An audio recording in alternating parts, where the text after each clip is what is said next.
Dans cette vidéo, il est question des deux rhapsodies op. 79 de Johannes Brahms. Je t'explique l'essentiel sur l'œuvre et sur le compositeur.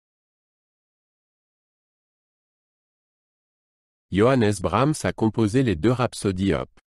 79 pour piano solo en 1879, à une époque où il était déjà un compositeur reconnu.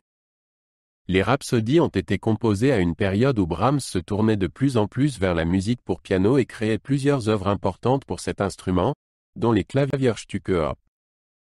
76 et les Ungarischen.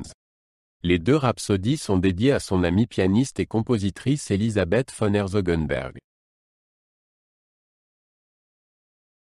Les deux rhapsodies se composent de deux pièces contrastées, qui se suffisent à elles-mêmes et peuvent également être jouées séparément. La première rhapsodie en si mineur se caractérise par un caractère passionné et dramatique, tandis que la deuxième rhapsodie en sol mineur adopte un ton plus mélancolique et introspectif. Les deux rhapsodies se distinguent par une conception libre et imaginative qui renoue avec la tradition des pièces de caractère romantique. Les deux rhapsodies sont très exigeantes pour l'interprète et requièrent une grande maîtrise technique de l'instrument. Dans les deux pièces, Brahms utilise une écriture pianistique dense et complexe, marquée par des passages virtuoses, des prises d'octave et des courses rapides. En même temps, la musique séduit par une mélodie expressive et une harmonie différenciée, marquée par des tournures chromatiques et des modulations inattendues. Brahms intègre dans les deux rhapsodies une multitude d'idées et de motifs musicaux qu'il développe et varie avec art. Le thème principal de la première rhapsodie est particulièrement mémorable. Il est marqué par un mouvement ascendant énergique et est repris et transformé à plusieurs reprises au cours de la pièce.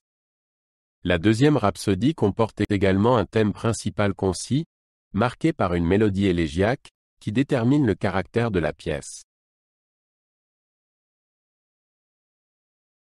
Les deux rhapsodies sont considérées comme des chefs-d'œuvre de la musique romantique pour piano et posent les plus hautes exigences à l'interprète. Elles exigent non seulement une maîtrise technique parfaite de l'instrument, mais aussi une grande expressivité et une grande capacité de création. Les rhapsodies ont été accueillies avec enthousiasme dès leur publication et ont depuis trouvé une place de choix dans le répertoire des grands pianistes. Elles ont été enregistrées par de nombreux interprètes de renom tels que Wilhelm Kempff, Sviatoslav Richter ou Martha Argerich, qui les ont sans cesse accent aigu interprétés.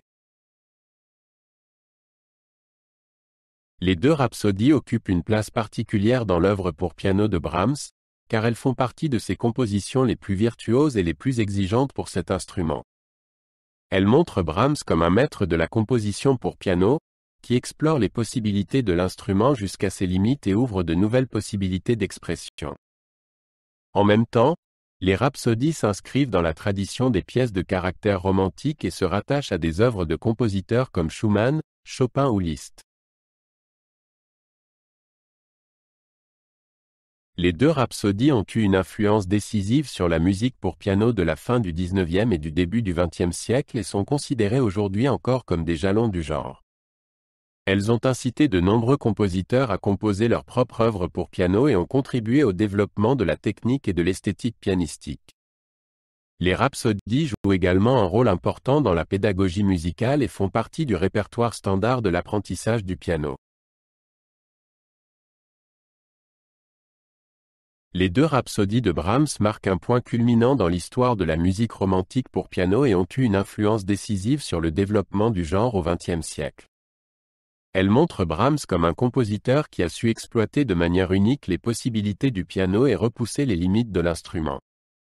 Les rhapsodies s'inscrivent dans la tradition des grandes œuvres pour piano du XIXe siècle, mais posent également leurs propres accents et pointent vers l'avenir.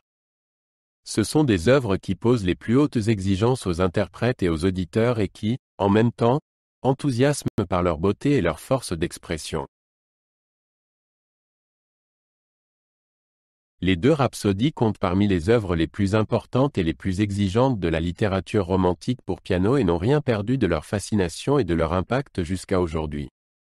Elles témoignent de la maîtrise de l'écriture pianistique de Brahms et de sa capacité à explorer les possibilités de l'instrument jusqu'à ses limites. Les rhapsodies posent les plus hautes exigences aux capacités techniques et créatives de l'interprète et demandent une grande maturité et une grande force d'expression. En même temps, ce sont des œuvres d'une grande beauté et d'une grande profondeur émotionnelle qui interpellent et touchent directement l'auditeur.